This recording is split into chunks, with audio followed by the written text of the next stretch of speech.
Hello lovely people, welcome to my channel. I'm Natalie. I teach you handstands here on YouTube, and this is a tuck jump power practice to really get you into practicing your tuck jumps, which are very challenging.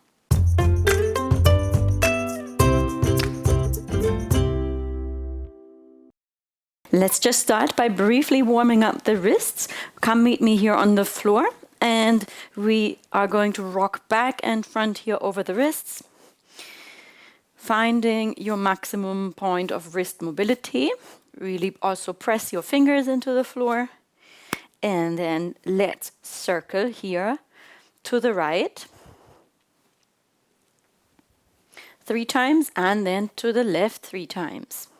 Really massaging the base of the hand into the floor. All right, now bring your knees a little bit closer. Push yourself back here into a squat.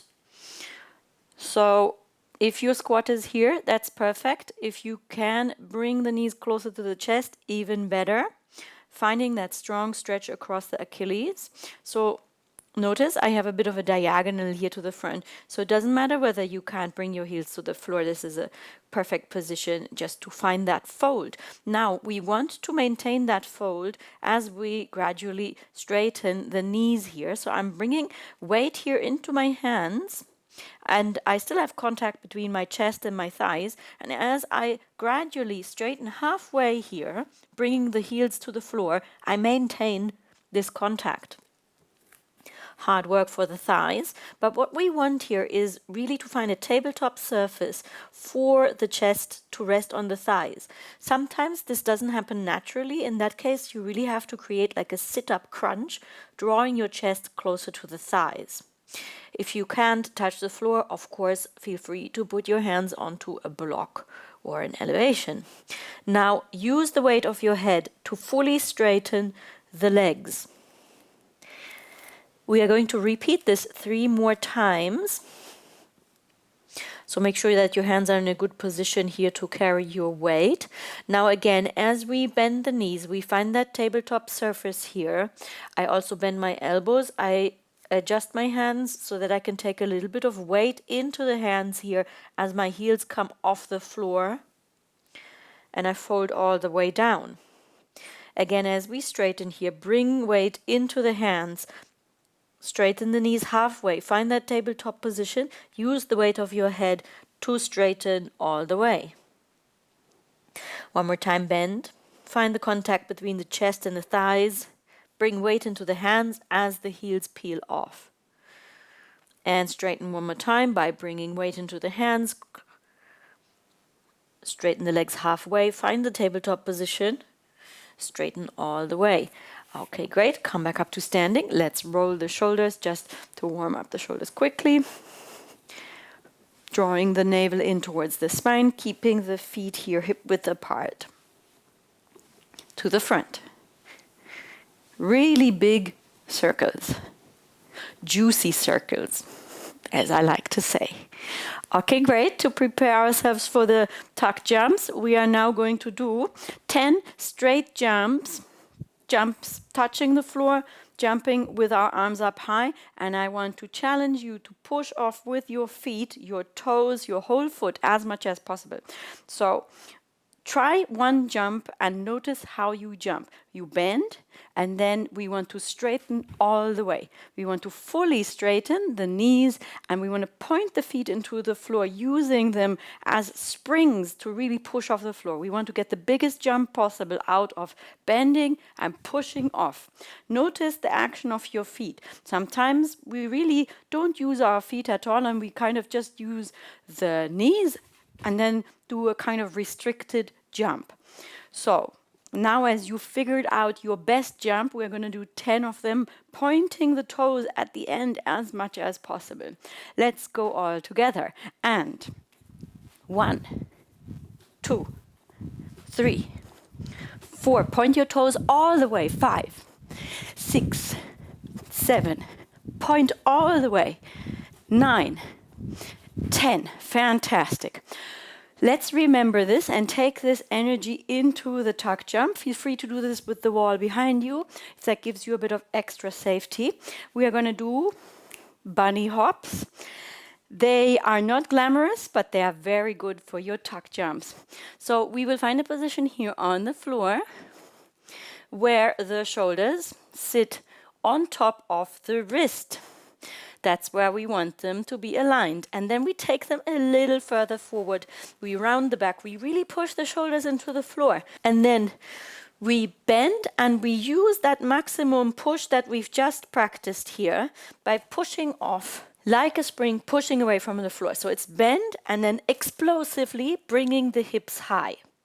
Bend and explosively bringing the hips high. So let me just explain one more thing about this before we do a set of 5. What we want here is a small, precise, well-placed jump. So as I jump, I also pull my feet a bit closer to me in order to keep them in place. So we don't want this kind of thing. Yeah, we want to keep a round back and catapult the hips up. So let's do 5 of these.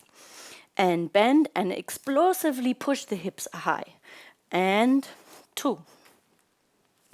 And 3. And 4. And 5. Excellent, very good.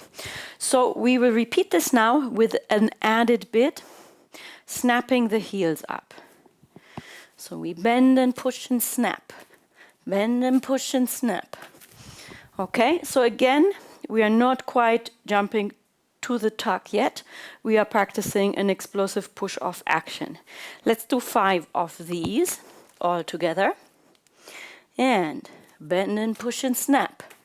Pushing down into the floor. Bend and push and snap. And bend and push and snap. 2 more. Bend and push and snap. And bend and push and snap. Fantastic, very good. Now let's add one more bit. We pull the hips back, which is not the same as sticking the chest out. Pulling the hips back is really just drawing the sit bones a little bit to the back, activating effectively these muscles here in your lower back. If you just want to put your hand here and if you just now draw your sit bones back a little bit, you can feel how they activate. That's the muscles that we want in order to draw the hips back and align them over the shoulders. So let's add explosive push-off, snap the heels and draw the hips a little bit back for a set of 5. And position your hands and then let's go for push and snap and draw back. And push and snap and draw back. And push and snap and draw back. 2 more. Push and snap and draw back. And push and snap and draw back. Okay, fantastic. Take a breather because we will do one more set. You need to practice these jumps a lot to build this explosiveness alongside with the precision of how everything needs to be stacked. So this time I also encourage you to not draw the head too far back. Keep the neck in line with the spine while you can still look between the fingers, but don't draw the neck too far back as it will straighten your spine and that's not what we want. All right, position your hands here and let's do explosive jumps for 5. Bend and snap and draw back. And bend and snap and draw back. And bend and snap and draw back. 2 more. Bend and snap and draw back. And bend and snap and draw back. Okay, great. Very good. Shake your hands. Let's just do a little cool down, stepping the legs wider apart and we roll the shoulders here in front of the body, imagining that they are like creating these really big circles as we bend the knees. Really big here, just in front of the body. And now we'll do the same behind the body, even though it's not quite possible. We imagine we are doing these circles like this, behind the body, so the shoulders slide down and to the side. They slide down and to the side, slide down and to the side, and slide down and to the side. Okay, great. Practice these tuck jumps and they will improve your chances of balancing. Practicing the tuck shape in itself is yet another matter, but jumping into the tuck, that is often the big challenge. So you might have had a few seconds of hovering here in your tuck. That's great. I hope that you can expand on that. If you like this follow along routine, check out my Vimeo library where we have more in-depth videos also about the tuck jump and many other advanced handstand shapes. You can also support me on Patreon or super like this video. It really greatly helps me to keep making these videos for you. Thank you so much for practicing with me and have a lovely day.